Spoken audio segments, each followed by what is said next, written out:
right, everybody, welcome back to another episode of On the DELO. This is episode number 98. Can't believe it. We're hitting the century mark here soon. And today I have a new friend. I've just met him for the first time, Coach Clarence, right? Yes, sir. And that's what you like to go by, Coach. Well, that's Clarence? what people call me. They've been calling me Coach for years. So I just put my name at the end of it. I love it. I love it. So most people know me will call me Coach. And you're a coach in all sorts of different things, huh? Yeah, it's evolved over the years. Yeah, but it started with fitness. So. Okay, so let's talk about the beginning. First of all, where are you from? Los Angeles. Okay, LA. And what brought you out to Phoenix? I was a 15-year-old broke kid living with my mom in the late 80s, so I didn't have any money, so I had to go. But I went back and forth through the years and then decided to make this home. Okay, and then so when you're coming out to Phoenix, are you living here on your own or? Back and forth I was, during the 90s and stuff, yeah. That's crazy. And Los Angeles is a pretty cheap place to live, right? No, Los Angeles is not cheap at all. You pay what you pay here for a nice apartment would be like a little house there. I mean, in terms of money, it's a nightmare. Ain't getting any better either. Yeah. So you make your home here in Arizona, and what's kind of the first thing that you're doing that you're gritting your teeth on as far as career wise and making money and hustling? Well, it's changed over the years. It used to be fitness. I mean, we count this year. It's going to be 34 years. In gym, in person. I've now evolved to I'm shifting everything over to online coaching. So I've always had some clients here and there that lived out of town before there was online coaching. It was just, I have some clients, I'm helping them. I would travel and go back and forth to California, New York, or Miami, some clients I had. Now the goal is to move everything to online. Okay. Sorry, folks, no more in person. You can't pay me enough to do it. Yeah. You probably could, but you probably wouldn't hire me. I have a lot of friends that are coaches and trainers, stuff like that, and a lot of them are moving to that online, genre. It's more efficient. It is, and it just seems to work. And if people are serious about their fitness, they will pay attention and listen to the coach. Correct me if I'm wrong, but really, if you want to lose weight and look a certain way, it's mathematics. Yeah. And doing the work. I think a lot of trainers and me, even we hear someone that says, "Oh, I just need the motivation and just somebody to show up," and that's all BS at this point. Now it's like, here's the program. Can you get there to do it? If a person's already saying, "I don't know if I can't even show up for myself," they're not a good fit for me. And I've changed over the years. I tried to quote unquote fix that person. Now I'm like, listen, if you can't even show up for yourself, you're not going to show up for me. So I don't care how much money you're paying me, you're not going to do it. Well, that's what we call earned wisdom. You learn and from trial and error and lost money and clients and frustration. Yeah. That's interesting. So then when did the mortgages and the finance and all that come into play for you? Crazy enough, I actually got in the mortgage business in 2000 before there was licensing and regulations. I mean, you just put on a suit and tie and you knew a little bit of mortgage language and you were a mortgage broker. Right? I mean, and then the crash, obviously, a lot of us. I just kept training, and so the mortgage thing just fell to the side. I would do one or two here and there over the years, and then in 2019, I decided to get back into it. Okay. And that's when I started to morph into this. What are the three things I know people need who are over 40? Because that's what my podcast is, Fit Over 40. Mindset, fitness, and finances. Those three. That's the triangle. Yeah. Okay. Maybe most of the clients I see, or most people over 40, they've had a breakup, a divorce, something traumatic, whatever you want to call it, a lost job, bankruptcy, something. And then I started thinking, what was the difference between clients who did really well and clients who didn't do well? And that was their mindset. Because everybody knows how to bench press. Everybody knows how to do a push-up. You're not going to pay somebody $1,000 to teach you how to do a push-up. What you're going to learn are the steps to do those things consistently so you can get the results. Like you said, the numbers game. Yeah. How much should you be eating? What do you need to cut back on? It's just numbers. And most people, including myself, because I'm a busy, I guess I'll just call myself a successful entrepreneur because I have a table with Star Wars in it and I paid for it. I love that. Right? I saw that right away. I was like, look at the Star Wars. I'm like, I'm going to like this guy.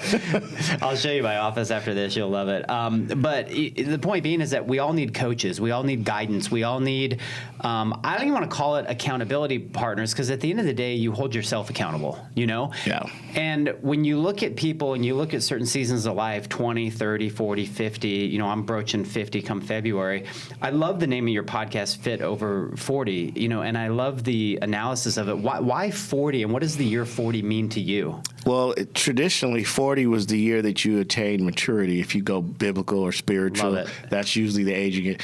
But I have a never-ending flood of people who will be 40 one day, right? Yeah. I just feel like younger than that, you're still figuring things out. You don't really know what you want to do, not a lot of experience. So I'm like, most of my clients are 40 and up, and I want to just focus on that because there are some unique challenges as you get older. Metabolism, lifestyle, your body starts to change, your kids are out the house, you got different challenges. Yeah, and this is both for men and women that you can... Yeah, men and women, sure. So you notice, like, I'm going through with my wife right now, she's going to kill me.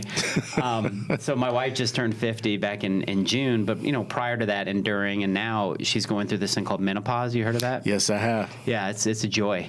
Have you heard of it? Every day, like you know about it.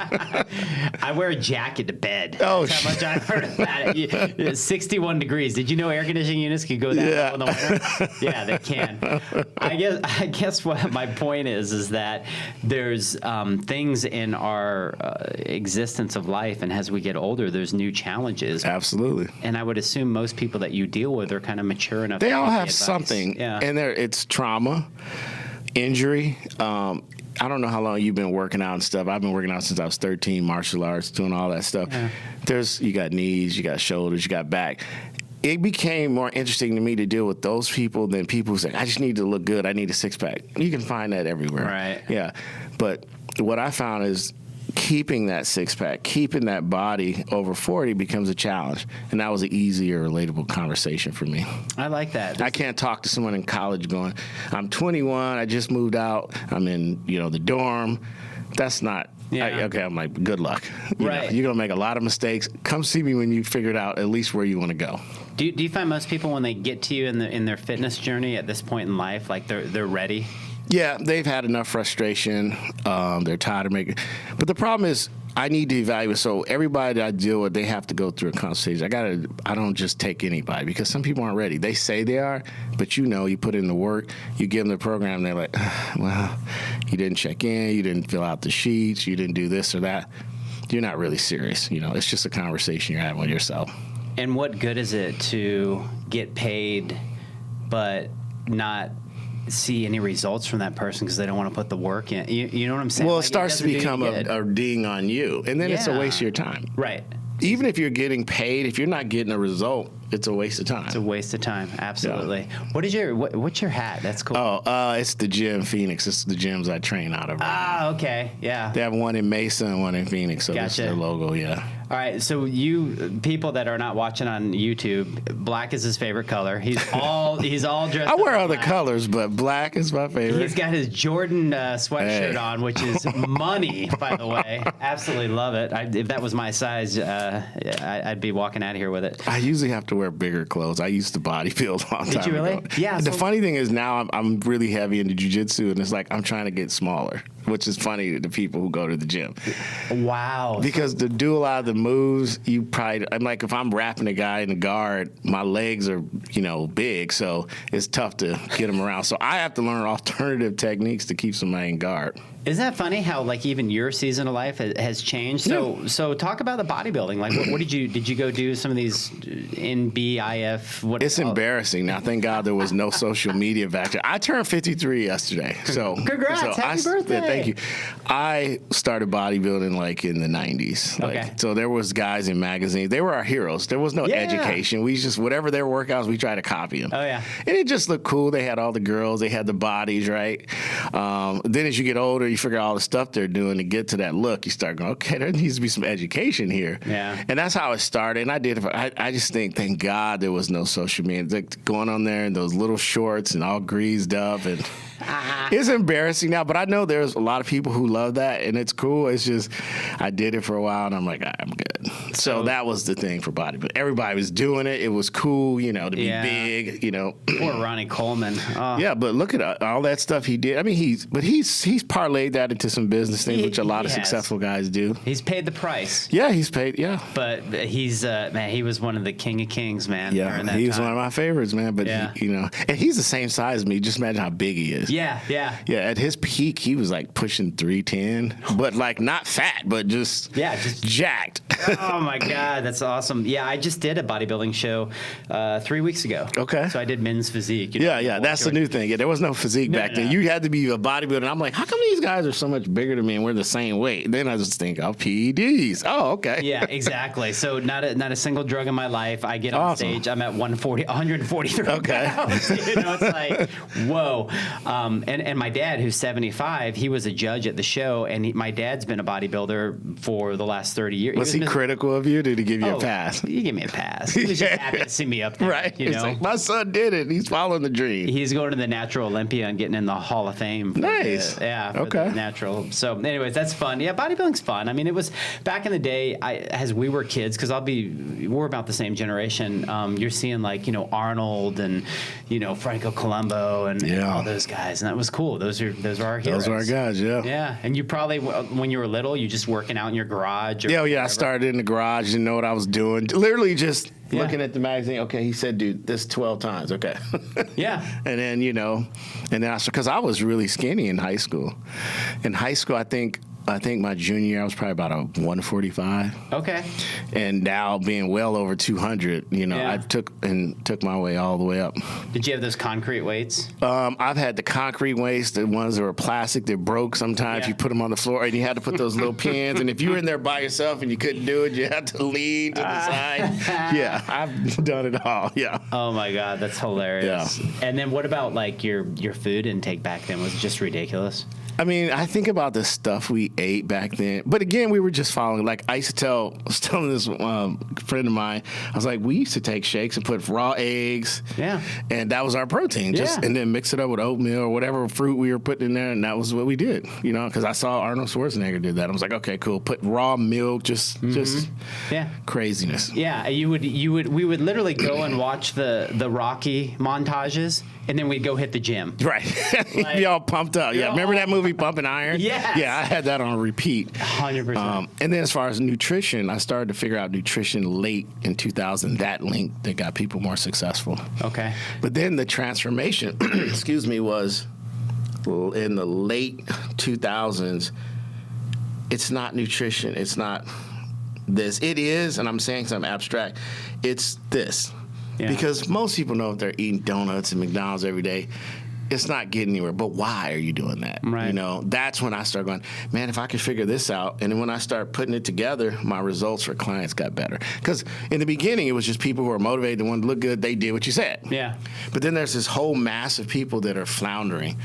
What's the disconnect? And that's when I said, I'm going to change what I do. You know how they say the riches and the niches? So I had to figure out what was going to be my niche. I love that. So let's talk about floundering, because when you look at nutrition and you look at the last 10 years of nutrition, a lot has changed in I think the way people have articulated what nutrition is or is not. And when I say this, it's like, we got all these diets. Right. Oh, I'm a meat eater. Oh, I'm a vegan. Oh, I'm keto. I'm a carnivore. I eat people. Right. Yeah. I'm a cannibal. Right. What is all that? It is desperation that is making money for people. Sales, right? People are desperate to lose weight. And money. And if you follow a lot of that, you probably lose a lot of money. But I get it from a marketing perspective. You're in business, there's marketing. Yeah. They're pointing to people's pain points. That's one of the things in marketing. What problem do you solve? Well, I want to lose weight. Well, look at John. He did the carnivore diet. He lost 40 pounds in 6 weeks. Damn, I want to do that. Yeah. They don't tell you all the sacrifices. Is that realistic? You're not going to eat meat all the time the rest of your life. Or the quality of meat. Right, because to that person who doesn't understand, like, I could just get hot dogs, bologna, whatever, anything, and that's what they think. So it's unfortunate, but actually I think it's an opportunity for people who are serious as a coach. It weeds out. So you weed out people, you become an educator, you talk about all those diets. I tell people all the time, diets are really just a manipulation of calories, where you're getting your calories from. It still comes down to calories. If you say I'm going keto, most of your calories are going to be coming from protein and high fat, very little carbs. So what did you do? You decrease the amount of calories you're getting from carbs. that you lose weight. Right. I mean, but no one wants to hear that. That doesn't sound sexy. But if you go eat meat all day and you'll look like this guy, the liver king, right? Look at me. He's not telling you all the juice he's on. Right. You know? Right. So it's all marketing. And it all ends up being a macro formula. It's very true. Right. You're eating this much protein, this less carbs, you know? And so the whole balance, But see, again, you don't sound sexy if you say that. Nah. You got to put up the girl who's just got a great genetics and worked out very little and say, oh, I drink this protein drink all day and look at me. Yeah. And I'm getting $1 million for saying this, so, you know. No, it's cool. You have a really good perspective on that. And when you even look at some of the other stuff, like fitness is such a huge money-making industry. Sure. Everything from gyms to these new things, you know, stand on a vibrating plate and lose all this weight, you know. Just rhyme that, Diddy. Diddy's the best, man. Wait till you see the stuff he produces for this. You're going to love that too. But so I'm like squirrel, entrepreneur problems. But the thing is like, you know, you look at these cold plunges, you look at, you know, the saunas, you look at all these things that people just want to do as an alternative to actually doing work. Right. Doing work is the small percent. I'd say maybe less than 5%. And that's probably giving it a lot of leverage. Yeah. And do you feel that weightlifting is still the way to do it? I think putting resistance on your body, because I have clients who don't go to the gym who just do calisthenics like you were talking about. Okay. Yeah. You got to be challenging yourself some way.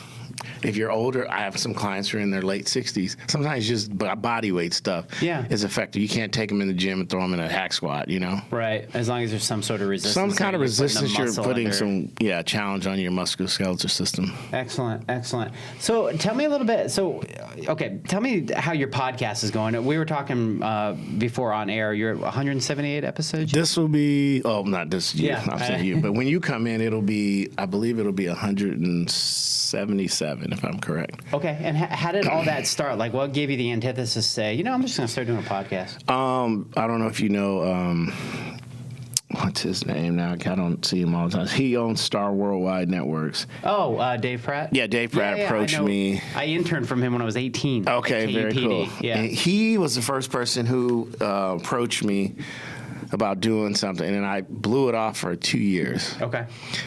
And then I met Laura, who's my producer now. She said, hey, come in and meet Dave. And, you know, and Dave was actually, I think, my third or fourth guest. He came on. That was really cool. And I said, if I do this, I'm going to say what I want to say. I'm going to just be free. And, like, I think a lot of people who do podcasts, they want to go out and get really famous people for their numbers. I started with just local people around here, realtors, people, my friends, about interesting things that I knew people wanted to talk about. Amen. So the first podcast, I just talked about myself. They interviewed me, and then I just started bringing friends on. Now I'm in some different networks where I'm just getting to meet people like you, just various people all over the country. I do a lot of it on Zoom. Cool. Just because people are in different places, different time zones. So you'll have to teach me how to do that, because I've only done them in person. Well, you're going to have people who you want to talk to, and you're going to figure out Zoom, or there's another platform I'm trying to figure out. I forgot the name of it, but I may switch to that. Yeah. Just better quality. Is Rob Trigg still over there? Not sure, but he did my intro. Did he? Okay. And I still use it. Yeah. So he's got that great voice. Doesn't he really? Yeah, he does. I'm like, this voiceover is great. I can't even stop using this. No. Hey, no. Yeah, he's great. And so it's been a fantastic journey. I've met so many cool people. Just the conversations you have, the networking, the people you connect with. It is amazing. That's what I was going to ask. I mean, you get a benefit of, this is my perspective, and you can tell me what yours are, but you get a benefit of meeting great people. You know, like today I get to meet you. You get the benefit of putting other people's stories out there and giving, you know, a benefit through your audience for them. So it's kind of a give back in a sense. And it's a great marketing tool, right? Yep, absolutely. Yeah. And it's also, you can expand your reach depending on your business. Now, my business, I can do mortgages anywhere. I can coach people in fitness. So I say, now I have this. I get like emails from people in China, like, I listened to your podcast. That was funny, or that was really interesting. And hey, can you send me more information about my credit? Really? From all over the place. And that's what podcasting does versus my little sphere here in Arizona, you know. Yeah, they get to know you, and they get to know your personality. What goes on. Yeah. Now, do you do much on any of the other social media channels like Instagram or Facebook? Oh yeah, Instagram, YouTube, You have your own TikTok. Facebook group. Yeah, I have a Facebook group. Yeah. Which platform do you prefer? Man, I probably Instagram. Yeah. Facebook they do a lot of regulations, and Facebook is really limiting how many people really see you. You might have 5,000 friends, but only about 10% of them are seeing your stuff. You could tell by just like responses. It's knowing these algorithms. You got to hire people who know. It's a lot. Like, people are like, how do you do it? Like, people were telling me last night at my little get-together, you're so big on social media. I'm like, it's a freaking nightmare to do things. And, like, YouTube is, like, my biggest pain in the butt right now. But you got to be on there. You got to be on there, And it's, like, figuring out algorithm, figuring out what keywords, and I'm like, I'm a guy who teaches people how to get in shape, not keywords. So it's a lot of outsourcing, you know. Yeah, for sure. Figuring things out. You have to get a man or a woman for that, you know, just to kind of help you out. So let's talk about you, like, personally. Are you spiritual? I think I'm spiritual. Yeah. What does that entail for you? Really, just being in one with the universe, just wanting the best for everybody. I love that. Not like it's not tied to a certain belief, because some beliefs exclude other people. Yeah. So my thing is just I'm trying to do the best myself. I'm not trying to change everybody else, but if I can start with me and maybe one or two people, and then it just branches out from there. What a beautiful mindset. I love that. I don't try to do. I used to be younger, be more about ideologies and religion, and it's not doing the world really good, as we know right now. A lot going on. We can just love each other. Yeah, that's not happening. That doesn't know. You don't love your enemies, and you know. Well, you're supposed to if you believe what's written. Yeah. But it doesn't work out that way. So when you are doing, let's just say, so you got the podcast, you got the fitness, you got the mortgages, like what does a day in your life look like? Insanity. I've been up this morning since 4. I'm still editing a lot of my stuff. Really? Just because I was like spending so much money with different people, and then I started going, wait a minute. I can figure this out myself because I want to do it the way I want to do it. So this morning I edited a promo for a podcast that comes out on Tuesday. Okay. So my in-person podcast always drops on the Tuesday following. Like, so for example, when you come on, it'll be the week after. Okay. Yeah. That's what I do, So I did that, and then I have I have some people that send me the clips, and I play with those. Position.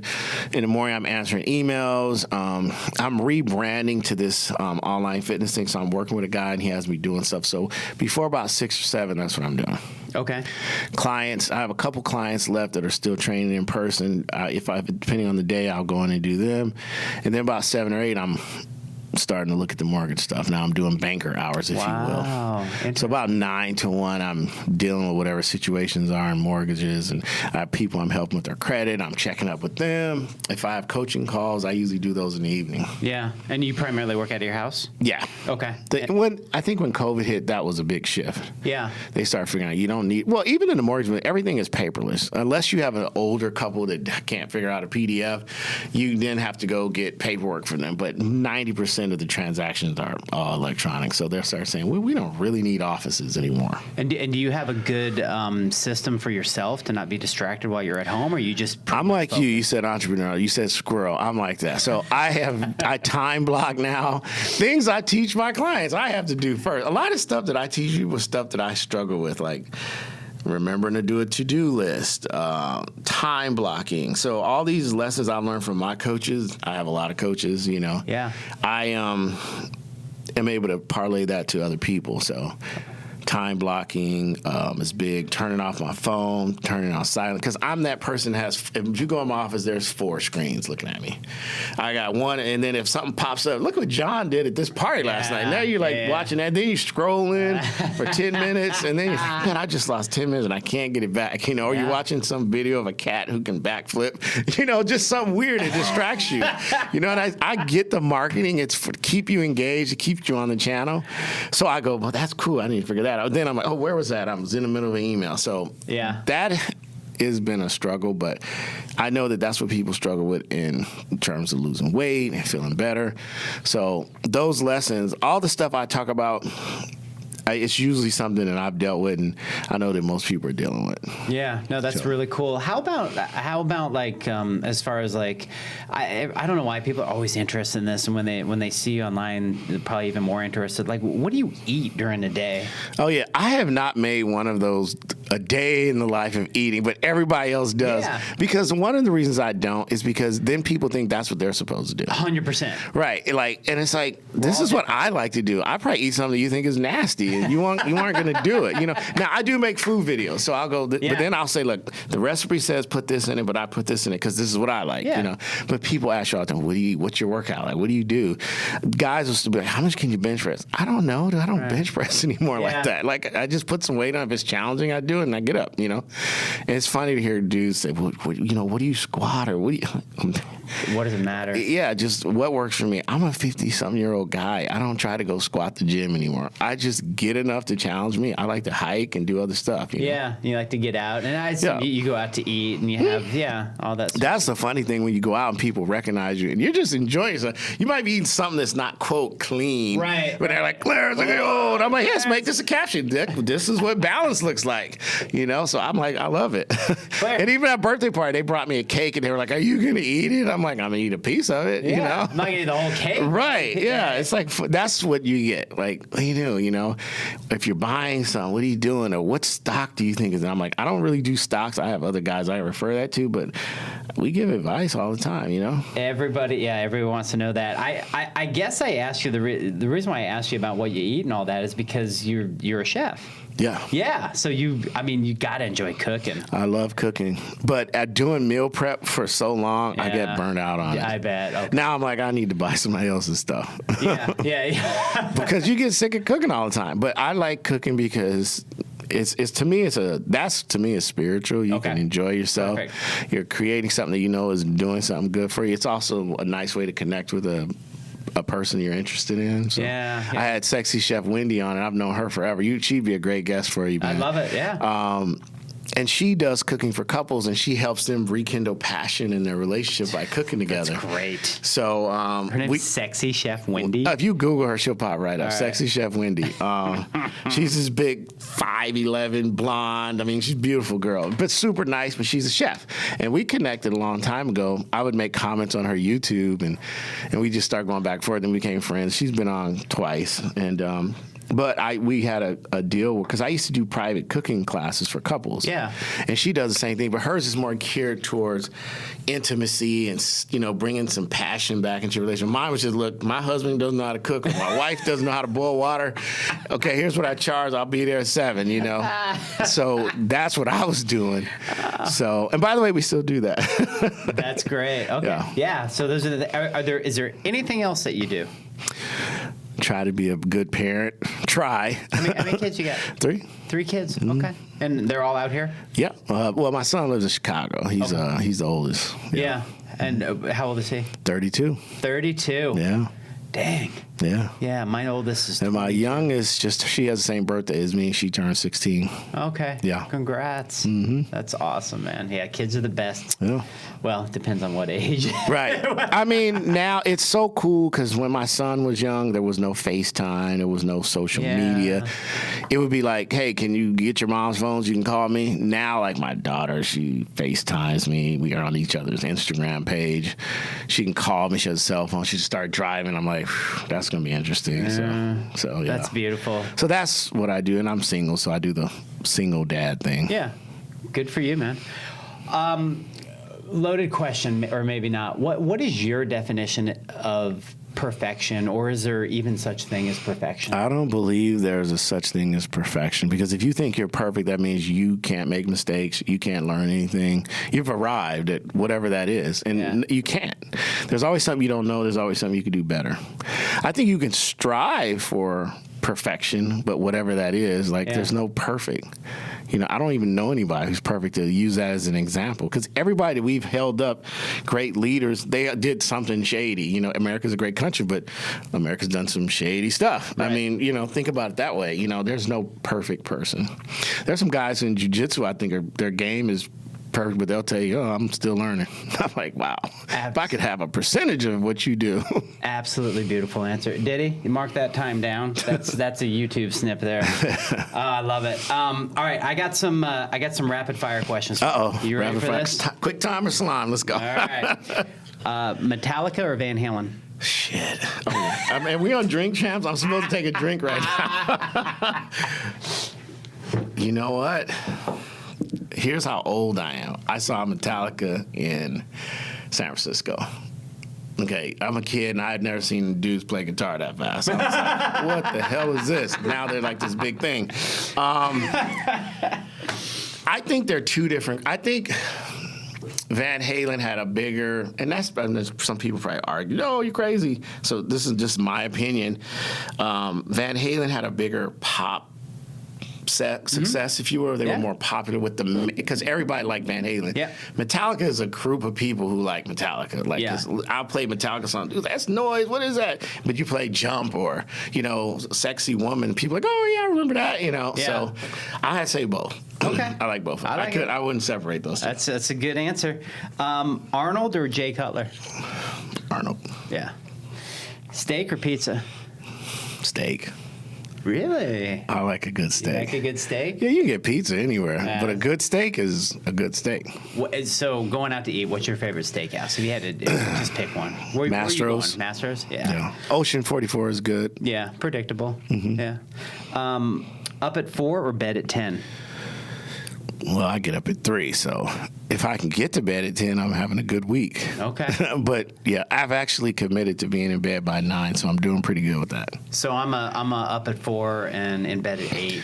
I have found in most people who coach, your life dramatically changes if you get out of bed earlier. There's that window of, you asked me what I do in the morning. There's a window of productivity where you're not being bothered. Yes. There's nothing going on. It's great. It's like, and you are blessed with a renewed day, and you just feel it. Yeah. Right. And there's really, to be honest, there's really nothing going on in the middle of the night. Nothing good. No. I mean, usually that's where stuff goes wrong, Yeah, I was out on Wednesday. I went to the last game of the World Series, and I never go out. I went to Metallica, actually, and in the world, those are the 2 nights I've been out past 9, and I'm just looking around going, so who's your pick, Metallica or Van Halen? Oh, it's Van Halen. Really? Yeah, wait till you see my office. You'll understand. I used to, and I like both of them. I wouldn't put them together. I think they're actually two different things. Well, actually, I worked for Metallica, too. But we'll get into this on your podcast. I'm a lot more interesting than probably what's led to be.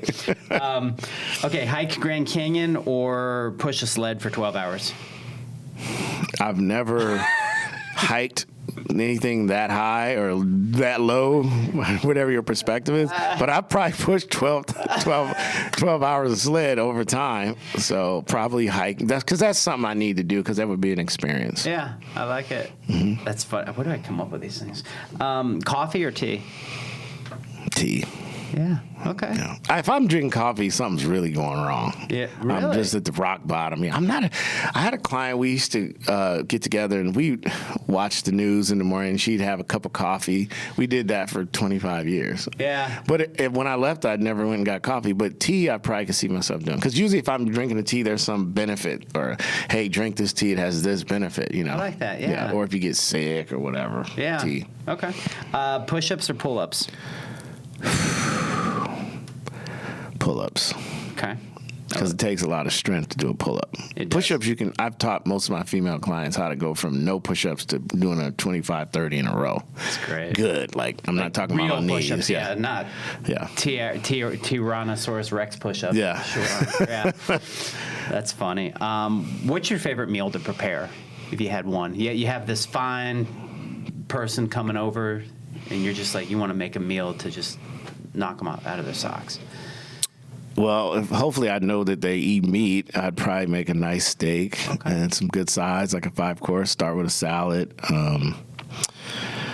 Probably do I have a couple signature things that I'm known for. The way I cook the sauteed spinach, the way I do broccoli. But it doesn't have to be healthy. If I know the person is, kind of mid-range, sometimes I'll just make something just crazy. Lasagna. Love it. Of course, tacos. Everybody knows I'm Taco Tuesday if you follow me on social media. Yeah. Tacos are always a win. I mean, seriously, you can't go wrong if you make tacos. Diddy loves tacos. Tacos are the best. He's got 1 million people on YouTube that follow, or TikTok that follow him. Because it's tacos. And then they Nice. go around eating tacos, him and his wife. I love Seriously. that. I love that. You'll get his link when we Yeah, cool. I want to definitely check that and follow. Bitcoin or gold?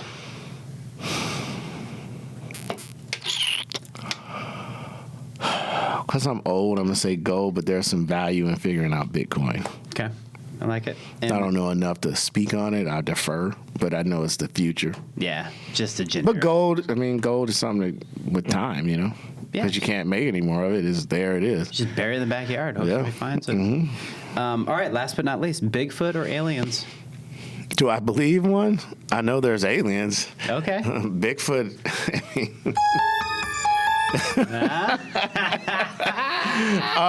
I definitely think aliens exist. But the government lies about all kinds of stuff. So what's aliens? They're not ready to sell us on that yet. Why do we even have government except for entertainment? That's what it is right now. It really is.